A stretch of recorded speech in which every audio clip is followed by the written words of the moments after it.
So in front of us, we have an MSI B450 Tomahawk Max. I wanted to make a GPU repair video this week, but unfortunately the motherboard in my test bench is no longer functioning, and it has a complicated enough issue that I don't think I can get it fixed anytime soon. So I've had to source a broken motherboard to repair, so I can, because I'm not gonna pay full price for a new one or even a used one. So I've sourced a broken motherboard for repair purposes, and we're gonna repair it. We're going to try to repair it in this video. I should note that I've never actually repaired a motherboard before, so my opinion on how to repair motherboards is naturally second rate. But anyways, without further ado, let's get started. So the first thing we want to do is we want to check for a short on the base voltages. In particular, we want to check for positive 12 volts, positive 5 volts, positive 3.3 volts. So putting our multimeter in beep mode, continuity I should say, but beep. So when my probes have direct contact, the probes beep. So with my one probe on ground, okay. So right now, if you look at the 24 pin ATX power supply connector, the notch is up top, just for reference. So with the notch up top, if we go to the top left pin, this is ground. So as you can see, with one probe on ground and putting my red probe here, it beeps. So that's the ground, okay. So the pin below that ground pin is 3.3 volts.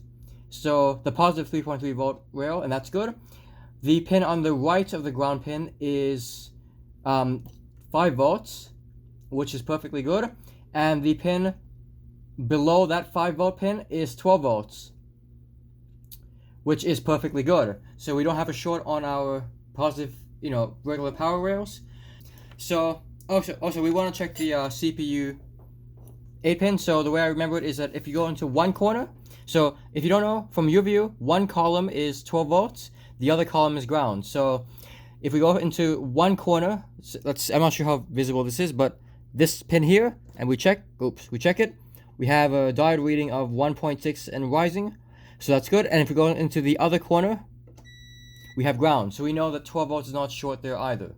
Okay, now, given that we have no short rails, or at least we don't seem to have any short rails, let's go ahead and plug the motherboard in and power it on and see if we're missing any voltage rails across any inductor. Okay, so with the motherboard plugged in, let's go ahead and power on the board. Okay, so if you cannot, I'm not sure if you can tell, but there are LEDs up here from the back of the board, and they've lit up recently, so you know the board itself is on.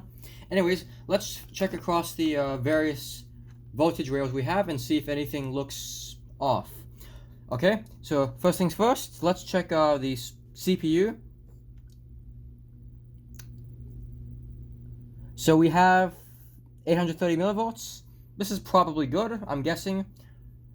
Now let's check this. I think this might be the SoC voltage rail. I'm not sure. 900 millivolts. That's probably good. No, we'll have to distinguish later. So let's check. Actually, let's check this inductor over here.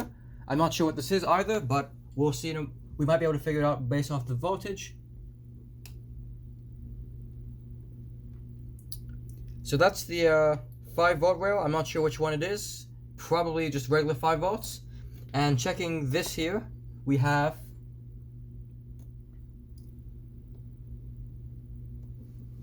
$12 volts. Is that? Yes, that's 12 volts. Or is it 1.2? 1.2. I can barely read my own multimeter. Okay, so 1.2, that would be more or less what you'd expect for the. Well, actually, it might not be the VRAM. Let's check one of these capacitors here that are presumably connected to the VRAM. So if we check this end. Okay, that's ground, so the other end must be our voltage. 1.217. Okay, so that's probably okay. Let's check out this inductor over here, just whatever this is. 1.205, 03.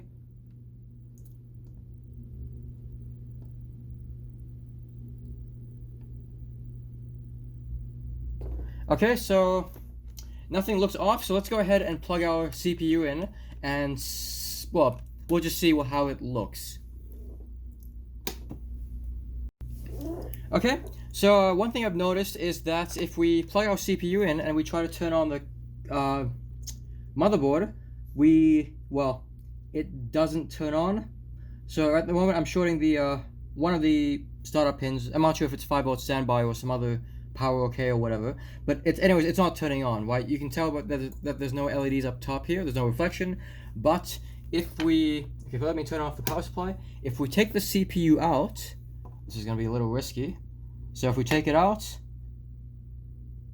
okay, let me put this aside.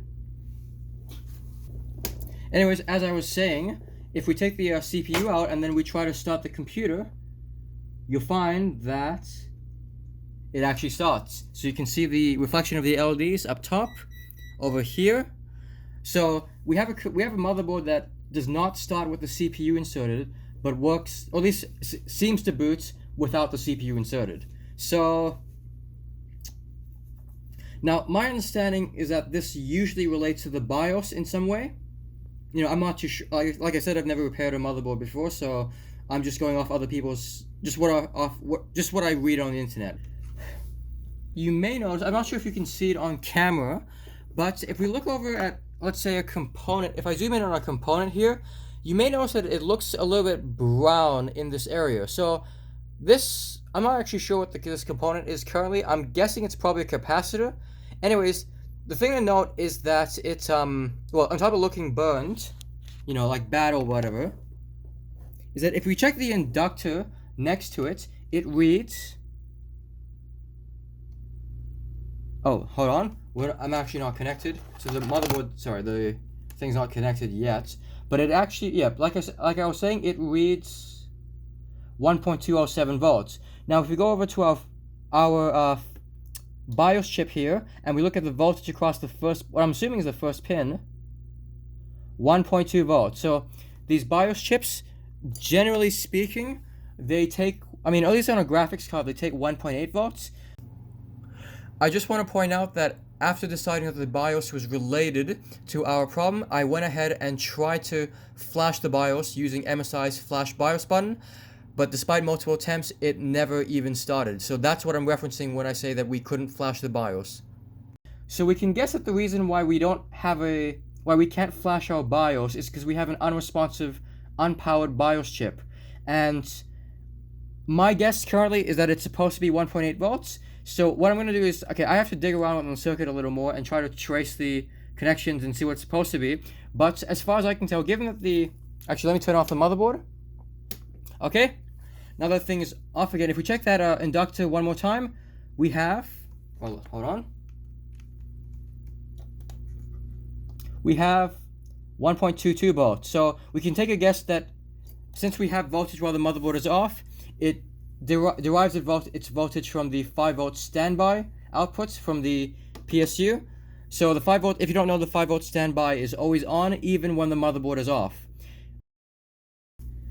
I just want to point something out before I change the burn component. So I looked at it, I think it's despite the fact that it's burned, it's not a capacitor. I think it's an inductor.